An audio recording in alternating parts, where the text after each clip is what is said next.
Hello everybody. आज हम जानेंगे father of Indian pharmaceutical education professor ML Schroff ji को। हम में से बहुत सारे लोग ऐसे होंगे जो फार्मेसी फील्ड में हैं, लेकिन हम बिल्कुल भी नहीं जानते हैं इनकी जर्नी के बारे में। हम में से शायद बहुत कम लोग जानते होंगे कि ये फार्मेसी के नहीं थे, केमिस्ट्री बैकग्राउंड के थे। उसके बावजूद इन्होंने फार्मेसी फील्ड को कितनी अच्छी तरीके से ग्रो किया, इवॉल्व किया। उसके जन्मदाता थे ये हमारे इंडिया में। तो आइए हम इनके बारे में जानते हैं। प्रोफेसर एमएल श्रॉफ जी का अगर हम बैकग्राउंड देखें तो उनका जन्म हुआ था 6 मार्च 1902 को दरभंगा बिहार में, और इनकी स्कूलिंग हुई थी भागलपुर बिहार से। इन्होंने अपनी इंटरमीडिएट एग्जामिनेशन 1920 में क्लियर किया और उसके बाद ये इंजीनियरिंग कॉलेज में गए बनारस हिंदू यूनिवर्सिटी में। वहां से उन्होंने अपनी पढ़ाई की। आगे हम देखते हैं कि 1921 में उन्होंने कुछ इशू हुआ था जिसके कारण उन्होंने अपनी वॉइस रेज की थी against principal Charles A King, तो उनको वहां से फिर जाना पड़ा। जब वो इंजीनियरिंग कॉलेज से चले गए तो फिर वो उन्होंने इंडिया भी छोड़ दिया और फिर वो कुछ सालों के लिए चाइना, जापान और अमेरिका में रहे। फिर 1925 में उन्होंने अपनी अंडर ग्रेजुएट डिग्री पहले आर्ट्स में की, उसका उन्होंने ऑनर्स में केमिस्ट्री में किया। फिर 1927 में उन्होंने अपनी पीजी डिग्री जो है वो एमएस किया in chemistry and microbiology from Massachusetts institute of technology. अगर हम देखें प्रोफेसर एमएल श्राफ जी को तो बहुत रिनाउंड थे और एक पायनियर थे, और हमारे जो इंडियन फार्मेसी एजुकेशन है उसके फादर कहे जाते हैं। बेसिकली वो फार्मासिस्ट नहीं थे, लेकिन उन्होंने फार्मेसी प्रोफेशनल के लिए बहुत कुछ किया, हमारे फार्मेसी एजुकेशन को सही दिशा दी। अब हम आगे जानते हैं उनकी प्रोफेशनल जर्नी के बारे में। जब वापस वो इंडिया आए 1929 में तो उन्होंने पहले जॉब लिया बिरला ब्रदर्स लिमिटेड में।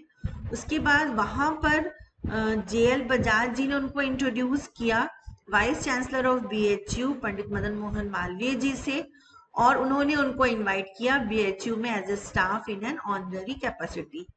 जब ये वहां पर गए, बीएचयू में गए, तो 1932 में उनका क्योंकि बैकग्राउंड केमिस्ट्री का था, केमिकल टेक्नोलॉजी का था, तो उन्होंने पंडित मदन मोहन मालवीय जी को कन्विंस किया। उनको बोला कि हमारे पास एक सेपरेट सेक्शन या ब्रांच होना चाहिए फार्मास्यूटिकल साइंसेस का बीएचयू में।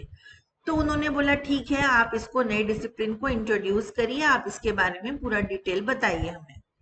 फिर हमने आगे देखा कि उन्होंने फिर फार्मास्यूटिकल केमिस्ट्री को इंट्रोड्यूस किया as a principal subject in BSc course in 1932, और फिर 1934 में उन्होंने एक इंटीग्रेटेड 2 ईयर बीएससी कोर्स बनाया जिसमें फार्मा केमिस्ट्री, फार्मेसी और फार्माकोग्नोसी सब्जेक्ट्स को इंट्रोड्यूस किया। उसके बाद फिर लेटर ऑन 1937 में फुल फ्लेज्ड 3 ईयर का बी फार्म कोर्स स्टार्ट हुआ बीएचयू में, जो कि फर्स्ट टाइम स्टार्ट हुआ था इंडिया में।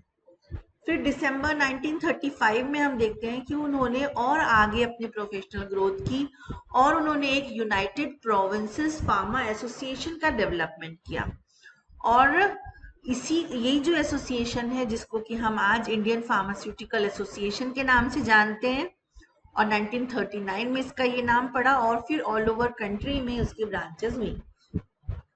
फिर इंडियन जर्नल ऑफ फार्मेसी जो है उसकी एडिटिंग भी प्रोफेसर एमएल श्राफ जी ने ही की थी।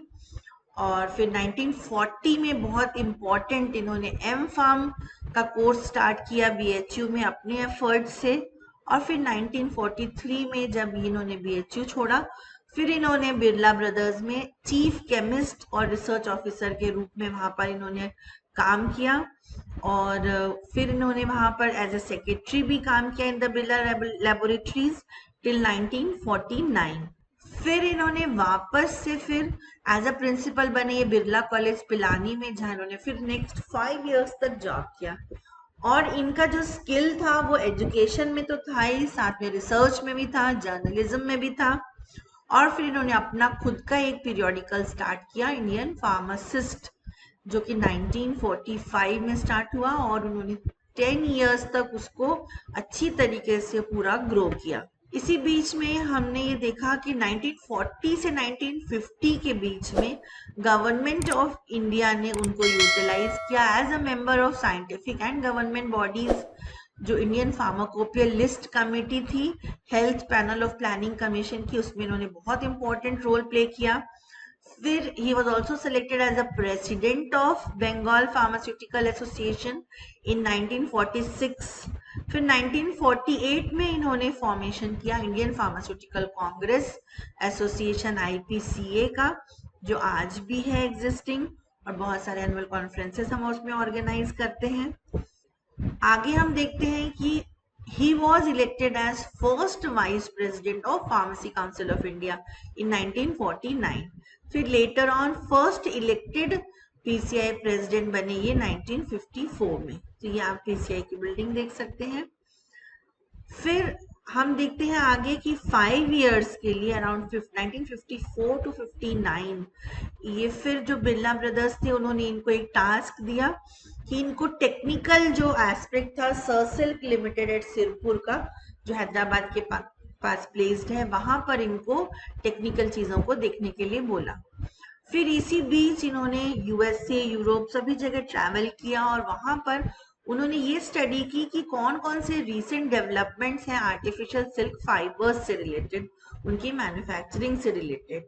और आगे देखते हैं कि उनको फिर जो सागर यूनिवर्सिटी है, डॉक्टर हरि सिंह और यूनिवर्सिटी, वहां पर उनको डिपार्टमेंट ऑफ फार्मेसी में एज ए हेड बुलाया गया। वहां वो 1959 में गए, वहां चार्ज लिया उन्होंने, 2 इयर्स तक उन्होंने वहां काम किया और वहां पर उन्होंने इंट्रोड्यूस किया subjects like diploma in pharmacy, then B pharm honours and BSc with pharmacology, microbiology and biochemistry. उसके बाद फिर आगे हम देखते हैं कि उन्होंने वो गए इंडस्ट्री ऑफ साहूजान ग्रुप में, ये है धरक धारा केमिकल वर्क्स, जो कि तिरुनेलवेली तमिलनाडु में प्लेस्ड है। वहां पर फिर इन्होंने 4 इयर्स तक काम किया और बहुत सारे न्यू फॉर्मुलेशंस और टेक्निकल डेवलपमेंट्स किए। हम यहाँ पर ये देख रहे हैं कि इन्होंने ना केवल एजुकेशन फील्ड में बल्कि रिसर्च में भी और टेक्निकल मतलब इंडस्ट्रीज में भी इन्होंने काफी वर्क किया और इन्होंने अपनी एक्सपर्टाइज उसमें भी दी। फिर 1964 में वो जादवपुर यूनिवर्सिटी में उनको as a head of department appoint किया गया, जो वहाँ का नया फार्मेसी डिपार्टमेंट था वहां पर। वहां उन्होंने जादवपुर यूनिवर्सिटी में अराउंड 40 इयर्स वर्क किया। इवन लास्ट के जो फ्यू इयर्स थे वो भी वहीं पर रहे और वहां पर ही उन्होंने एज ए हेड थे वो, उन्होंने बहुत सारे वर्क्स किए जादवपुर यूनिवर्सिटी में। आगे हम और अगर देखें तो हम ये देखते हैं कि उन्होंने फार्मेसी फील्ड में बहुत सारा वर्क किया। जो हम APTI को जानते हैं, association of pharmaceutical teachers of India, इसकी भी फाउंडेशन जो है 1966 में इन्होंने रखी और ये उसके APTI के फर्स्ट प्रेसिडेंट बने थे। और इनकी ही एडिटरशिप में इन्होंने स्टार्ट किया Indian journal of pharmaceutical education, जिसको कि इन्होंने 1965 से 1971 जब तक ये थे तब तक इन्होंने उसकी एडिटरशिप की। उनके और कई हम देखते हैं बहुत सारे इंपॉर्टेंट अदर कॉन्ट्रीब्यूशंस भी हैं, लाइक इंडियन फार्मास्यूटिकल एसोसिएशन के फाउंडर तो वो थे ही, साथ में यूपी फार्मा एसोसिएशन के भी थे और इंडियन फार्मेसी एसोसिएशन के भी थे। फिर इंडियन जर्नल ऑफ फार्मासिस्ट के भी फाउंडर थे। फिर वैशाख पत्रिका इन हिंदी, फिर भैषज ज्ञान, फिर Indian pharmaceutical congress, then he was president for various states like Bengal, Bihar pharmacist associations, then he was president of pharmacy council of India.